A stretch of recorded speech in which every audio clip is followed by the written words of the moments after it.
The moment I saw the insurance claim documents scattered across our kitchen counter, something felt off. My husband Michael's nervous fidgeting, the way his eyes darted around the room, it was a telltale sign that something was seriously wrong. I'm Olivia Hartley, 34, a forensic accountant who'd spent her entire career uncovering financial deceptions. Ironically, the most significant deception was happening right in my own home. "Everything okay?" I asked, setting down my briefcase. Michael quickly shuffled the papers.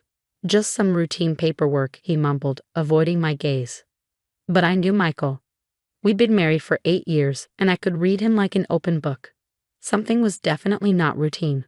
My mother-in-law, Gloria Bennett, had always been a complex figure in our lives. Wealthy, connected, and with an almost suffocating influence over Michael, she'd never truly accepted me. From the moment we married, she'd made it clear that I wasn't the daughter-in-law she'd imagined for her only son. Over the next few days, I noticed subtle changes. Michael became more secretive, taking calls in another room, whispering with Gloria during family dinners. Their conversations would abruptly stop whenever I entered. 2 weeks later, an unexpected envelope arrived. Professional letterhead, official looking. My forensic accounting instincts kicked in immediately. I recognized the logo. It was from a local insurance company. While Michael was at work, I carefully opened the envelope. My hands trembled as I read through the documents. A $2 million life insurance policy. On me, the details were meticulous. Recent medical records showing a fabricated health condition. Detailed documentation suggesting I was a high-risk individual. Everything looked legitimate at first glance. But to my trained eye, something felt manufactured. I knew the insurance game. I'd spent years investigating fraudulent claims, helping companies identify and prevent scams. And this had Gloria's fingerprints all over it. A series of text messages between Michael and Gloria revealed the shocking truth.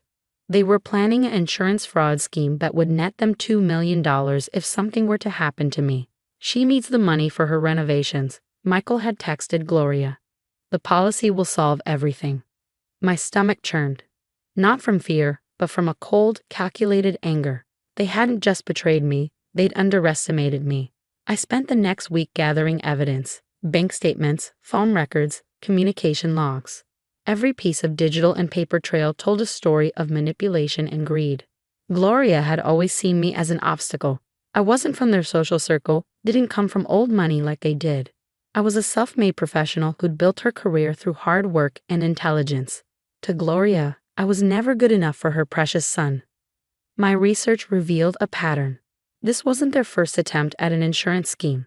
Small, carefully orchestrated incidents in the past suggested they'd been perfecting their method for years. Michael, always financially dependent on his mother, had become her perfect accomplice. He'd inherit the insurance money, and Gloria would get her cut for helping him through the process. Most people would have confronted them immediately. Most would have erupted in anger, created a scene. But I'm not most people. I'm a strategist, and they had no idea what was coming. One evening, during a family dinner at Gloria's expensive suburban mansion, I watched them. Michael nervously cutting his steak. Gloria subtly directing every conversation, every movement. "Is everything all right, Olivia?" Gloria asked, her perfectly manicured hand resting on Michael's arm. Her smile was predatory, calculated. "Everything's perfect," I replied, my voice calm. Too calm. They had no idea that every conversation was being recorded. Every text message, every whispered plan. I had documentation that would not just expose their fraud, but potentially send them to prison. But I wasn't interested in revenge. I wanted justice. And I had a plan that would not only protect myself, but ensure they could never harm anyone else again. As I sipped my wine, watching Gloria's self-satisfied smile, I couldn't help but think they should have known better than to try and outsmart a forensic accountant, especially when that forensic accountant was me. The game was just beginning.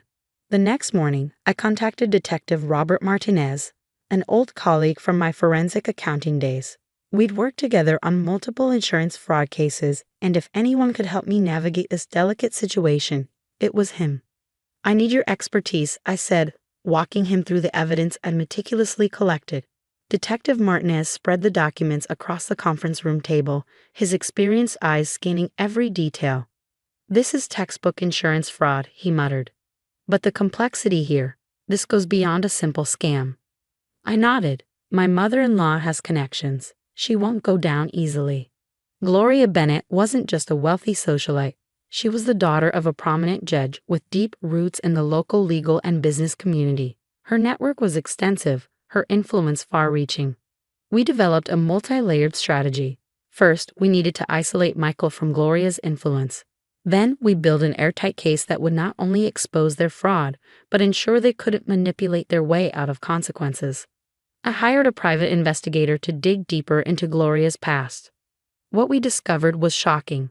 This wasn't her first insurance fraud attempt. There were whispers of similar schemes involving distant relatives, subtle manipulations that had always just skirted the edge of legality. The investigator uncovered 3 previous instances where Gloria had been involved in suspicious insurance claims. None had ever been proven, but a pattern was emerging. Meanwhile, I maintained a perfect facade of normalcy at home. Michael had no idea I knew about the insurance policy. I continued our daily routines, morning coffee, evening dinners, weekend plans, all while building my case. Detective Martinez connected me with a forensic psychologist who specialized in family fraud cases. The key, she explained, is to understand the psychological manipulation at play. Gloria had systematically groomed Michael since childhood. He wasn't just a willing participant, he was a victim of long-term emotional manipulation. She created a dependency that ran deeper than simple financial control. Our strategy became clear. We needed to break Gloria's psychological hold on Michael while simultaneously preparing a legal case that would expose their entire scheme. I began subtly challenging Michael's perception. Small conversations that made him question the narrative his mother had constructed. Gentle probing about our finances, our future, our dreams. "Do you ever feel like we're just going through the motions?" I asked one evening, watching his reaction carefully. The cracks started to show. Michael became more withdrawn, more conflicted. Gloria's grip was loosening. 2 weeks into our plan, an unexpected opportunity presented itself. Gloria had scheduled a charity event, her annual performance to maintain her social image. Detective Martinez and I saw our chance. We strategically leaked anonymous information to a local investigative journalist, someone known for exposing white-collar crimes. Not enough to alert Gloria, but enough to start pulling on the thread of her carefully constructed facade. The first domino fell during the charity gala. A routine financial audit of the event's donations raised questions, small discrepancies that would make anyone with connections nervous. Michael began to crack. Late one night, I found him in our home office, surrounded by financial documents, his hands shaking. "Is everything okay?" I asked, my voice soft. He looked up, tears in his eyes. "I don't know how we got here," he whispered. It was the opening we needed, the moment of vulnerability that would allow Michael to see the truth. Detective Martinez had prepared a carefully crafted intervention. We brought in Michael's estranged sister, someone who had long ago cut ties with Gloria due to her manipulative behavior. She shared her own experiences, providing Michael with perspective he'd never considered. The psychological impact was immediate. Michael realized he was a pawn in his mother's elaborate schemes. "She's been controlling everything," he said, his voice breaking. "I thought I was protecting our family, but I was destroying it." By the time Gloria realized what was happening, the groundwork had been laid. Financial investigators were already looking into her past claims. The insurance company had been quietly building a case. Our final move would be precise, calculated, and devastating. I sat across from Michael, holding his hand. "We have a choice," I said. "We can be victims or we can be survivors." He looked up, a glimmer of the man I'd fallen in love with returning to his eyes. "What do you mean?" "We're going to expose everything," I said. "But we're going to do it in a way that protects us and prevents her from hurting anyone else." The plan was set. Gloria had no idea that her carefully constructed world was about to come crashing down. And I was going to make sure every piece fell exactly where it should. The day of reckoning arrived with an unexpected calm. Detective Martinez had prepared everything meticulously. The insurance company, local authorities, and financial crimes unit were all aligned. We chose Gloria's favorite restaurant, an exclusive downtown venue where she regularly hosted her social circle. The irony wasn't lost on me. She'd always loved being the center of attention. Today would be no different. Michael was nervous, his hands trembling slightly as we walked into the restaurant. I squeezed his hand. "We're doing the right thing," I whispered. Gloria sat at her usual table, surrounded by her elite social circle. Her perfectly tailored suit, the expensive jewelry. Everything screamed power and control. She looked up, surprised to see us approaching. "What a pleasant surprise," she said, her voice dripping with artificial sweetness. The timing was perfect. Just as she spoke, two detectives approached the table. The restaurant fell silent. "Gloria Bennett." Detective Martinez's voice cut through the ambient noise. "We have some questions about multiple insurance claims." I watched her face change. The confidence flickered just for a moment. But Gloria Bennett wasn't someone who crumbled easily. "This is ridiculous," she started, but Michael spoke first. "Mom, it's over," he said, his voice surprisingly steady. "We know everything." The next hour was a masterclass in controlled exposure. Investigators presented evidence of not just our recent insurance fraud attempt, but multiple previous schemes. Bank records, communication logs, financial trails, everything carefully documented. Gloria's social circle, the very people she'd spent years impressing, watched in horror as her carefully constructed facade crumbled. The most devastating moment came when her own financial records were projected onto the restaurant's large screens. Donations that never reached charities, insurance claims with suspicious patterns, financial manipulations that spanned decades. "You always taught me that image is everything," Michael told her, his voice breaking. "But what you really taught me was how to hide the truth." By the time the authorities finished, Gloria was escorted out of the restaurant in handcuffs. Her prestigious social network, the very people she manipulated for years, watched in stunned silence. The legal proceedings that followed were extensive. Gloria faced multiple charges of insurance fraud, financial manipulation, and attempted murder. Her connections couldn't save her this time. Michael and I spent months in therapy, unpacking the complex web of manipulation he'd lived under.